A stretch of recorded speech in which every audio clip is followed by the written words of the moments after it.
उठा दो पर्दा, इसमें नहीं है मुर्दा। ये शब्द सुनने में तो महज आम शब्दों की तरह लगते हैं, पर ये अमृत से भरे वो शब्द हैं जिन्होंने भगत समाज अर्थात परमेश्वर की प्यारी आत्माओं को बहुत प्रभावित किया है। तो चलिए अब आपको रूबरू करवाते हैं इन शब्दों के पीछे के रहस्य से कि ये शब्द क्यों, कब और किस वजह से बोले गए होंगे। इससे पहले कि हम आगे बढ़े, ऐसे न्यूज की इस खास पेशकश में आपका स्वागत है। दोस्तों, सन 1398 विक्रमी संवत 1455 ज्येष्ठ मास सुदी पूर्णमासी को परमेश्वर कबीर जी इस धरती पर अवतरित हुए। जी हाँ, कबीर जी एक प्रसिद्ध कवि, संत व जुलाहे की भूमिका करने वाले वो महान संत जो 120 वर्ष तक इस धरातल पर अनेकों लीलाएं करते हुए सभी जीवात्माओं को बहुत कुछ सिखाकर सहशरीर अपने निज घर सतलोक को प्रस्थान किया था। आज का दिन इतिहास का वो अविस्मरणीय दिन है जिस दिन हिंदू तथा मुसलमान दोनों की आंखें नम थी। जिस विषय में गरीबदास जी महाराज जी ने कहा है, कीन्हा मगर पियाना सदगुरु, कीन्हा मगर पियाना हो, दोनों दीन चले संग जाके, हिंदू मुसलमाना हो। दोस्तों, हमारे पिछले बहुत से एपिसोड्स में हमने आपको कबीर परमेश्वर जी के परमात्मा होने के अनेकों प्रमाण दे रखे हैं। कबीर परमेश्वर जी वो महापुरुष हैं जिन्होंने धरती पर अवतरण की एक विशेष लीला के साथ शुरुआत की थी। तो चलिए अब आपको उस पूर्ण परमेश्वर जी के इस पृथ्वी से सहशरीर सतलोक जाने वाले उन आखिरी पलों की एक झलक बताते हैं। इस दिन परमेश्वर कबीर जी ने कुछ विशेष लीलाएं की, जैसे प्रभु कबीर जी का मगहर से सहशरीर सतलोक गमन तथा सूखी नदी में नीर बहाना। उसके बाद इस भ्रम को भी तोड़ने के लिए कि जो मगहर में मरता है वो गधा बनता है और जो काशी में मरने वाला स्वर्ग जाता है। बंदी छोड़ कहते थे कि सही विधि से भक्ति करने वाला प्राणी चाहे वो कहीं पर भी प्राण त्यागे, वो अपने सही स्थान पर ही जाएगा। उन अज्ञानियों का भ्रम निवारण करने के लिए कबीर परमेश्वर जी ने कहा कि मैं मगहर में मरूंगा और कहा कि सभी ज्योतिषी देख लेना कि मैं कहाँ जाऊंगा, नरक में जाऊंगा या स्वर्ग से भी ऊपर सतलोक में। कबीर साहिब जी ने काशी से मगहर के लिए प्रस्थान किया। बीर सिंह बघेला और बिजली खां पठान ये दोनों ही सदगुरु के शिष्य थे। बीर सिंह ने अपनी सेना साथ ले ली कि कबीर साहिब जी वहां पर अपना शरीर छोड़ेंगे और इस शरीर को लेकर हम काशी में हिंदू रीति रिवाज से अंतिम संस्कार करेंगे। यदि मुसलमान नहीं माने तो लड़ाई करके शव को लाएंगे और सेना भी साथ ले ली। और उधर से बिजली खां पठान को पता चला कि कबीर साहिब जी यहाँ पर आ रहे हैं। बिजली खां पठान ने सदगुरु तथा सर्व आने वाले भक्तों तथा दर्शकों की खाने तथा पीने की सारी व्यवस्था की और कहा कि सेना तुम भी तैयार रहो, हम अपने पीर कबीर साहिब जी का यहाँ पर मुसलमान विधि से अंतिम संस्कार करेंगे। कबीर साहिब जी के मगहर पहुँचने के बाद बिजली खां पठान ने कहा कि महाराज जी स्नान करो। कबीर साहिब जी ने कहा कि मैं बहते पानी में स्नान करूंगा। इस पर बिजली खान ने कहा कि सदगुरुदेव, यहाँ पर साथ में एक आमी नदी है और वो भगवान शिव के श्राप से सूखी पड़ी है, उसमें पानी नहीं है। जैसी व्यवस्था दास से हो पाई है, पानी का प्रबंध करवाया है। आपके स्नान के लिए प्रबंध किया है, लेकिन संगत बहुत आ गई है और इनके नहाने की तो बात नहीं बन पाएगी। पीने का पानी पर्याप्त मात्रा में बाहर से मंगवा रखा है। कबीर साहिब जी ने कहा कि वह नदी देखे कहाँ पर है। उस नदी पर जाकर परमेश्वर कबीर जी ने हाथ से ऐसे इशारा किया था जैसे यातायात अर्थात ट्रैफिक का सिपाही रुकी हुई गाड़ियों को जाने का संकेत करता है और वह आमी नदी पानी से पूरी भरकर चल पड़ी।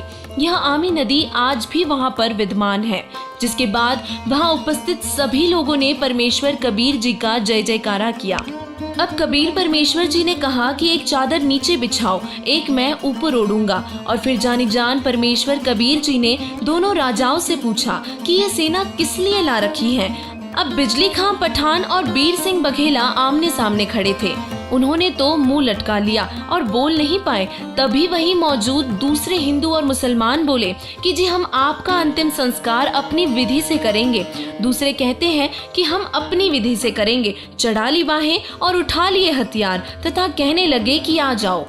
कबीर साहिब जी ने कहा कि नादानो, क्या मैंने यही शिक्षा दी थी 120 वर्ष तक? इस मिट्टी का तुम क्या करोगे? चाहे फूंक दो या गाड़ दो, इससे क्या मिलेगा? तुमने क्या शिक्षा ली मेरे से? सुन लो, यदि झगड़ा कर लिया तो मेरे से बुरा नहीं होगा। और वे ये जानते थे कि ये कबीर साहिब जी परम शक्ति युक्त हैं। यदि कुछ कह दिया तो बात बिगड़ जाएगी और इस कारण से शांत हो गए। पर मन में ये जरूर थी कि शरीर छोड़ने दो, हमने तो यही करना है। अब वे तो जानी जान थे। उस दिन गृह युद्ध शुरू हो जाता और बहुत नाश हो जाता यदि कबीर परमेश्वर जी अपनी कृपा न बख्शते। कबीर साहिब जी ने कहा कि मेरा अंतिम आदेश सुन लो और मानो। इसमें जो भी वस्तु मिले उसको आधा आधा काट लेना, परंतु लड़ना मत। इतना कहकर दयालु परमेश्वर ने एक चादर नीचे बिछाई और एक ऊपर ओढ़ ली और थोड़ी देर बाद ही आकाशवाणी हुई कि उठा दो पर्दा, इसमें नहीं है मुर्दा। मैं तो जा रहा हूँ सतलोक में, स्वर्ग से भी ऊपर। देख लो चादर उठाकर, इसमें कोई शव नहीं है। जो वस्तु है वे आधी आधी ले लेना, परंतु लड़ना नहीं। सभी ने ऊपर को देखा तो परमेश्वर कबीर जी अपने प्रकाशमय यानी कि तेजोमय शरीर में आकाशवाणी करते हुए ऊपर को जा रहे थे। तब वहां उपस्थित पंडित ब्राह्मण ज्योतिषियों ने अपनी पोथी पत्रा खोल कर देखा और बोला कि यह तो सब नक्षत्र ही बदल गए हैं। ये तो स्वर्ग से भी ऊपर महास्वर्ग तक चले गए हैं। चादर को उठाया तो शव के समान ऊंचे सुगंधित फूलों का ढेर मिला। इस विषय में एक अमरवाणी बहुत प्रसिद्ध है जो कुछ इस प्रकार है। वेद मुआ रोगी मुआ, मुआ सकल संसार, एक कबीर ना मुआ, जाहे के राम आधार।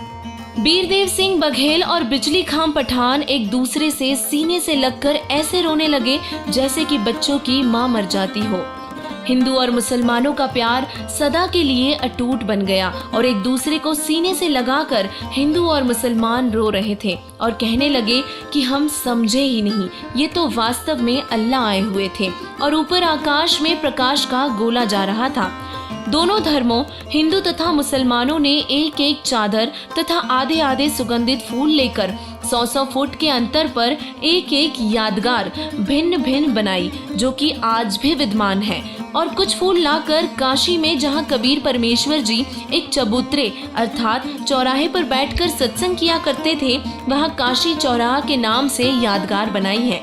अब वहां पर बहुत बड़ा आश्रम बना हुआ है। मगहर में दोनों यादगारों के बीच एक सांझला द्वार भी है जहां आपस में कोई भेदभाव नहीं है।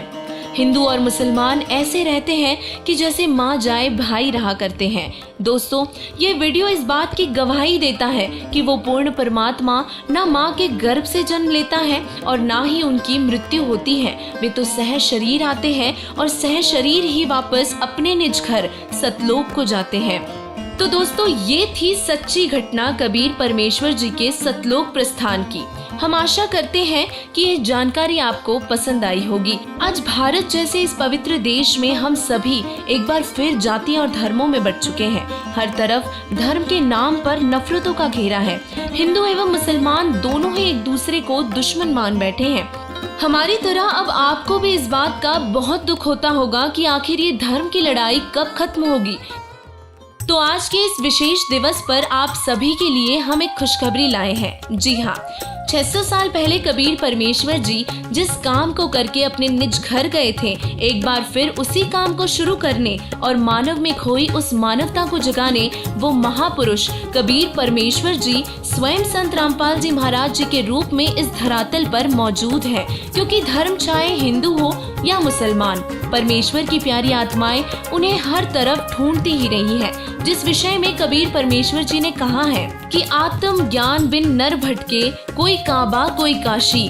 तो दोस्तों, अब की बार देर न करें और जल्द से जल्द तत्व ज्ञान से परिचित होकर संत रामपाल जी महाराज जी से नाम दीक्षा लेकर अपना व अपने परिवार का कल्याण करवाएं। धन्यवाद।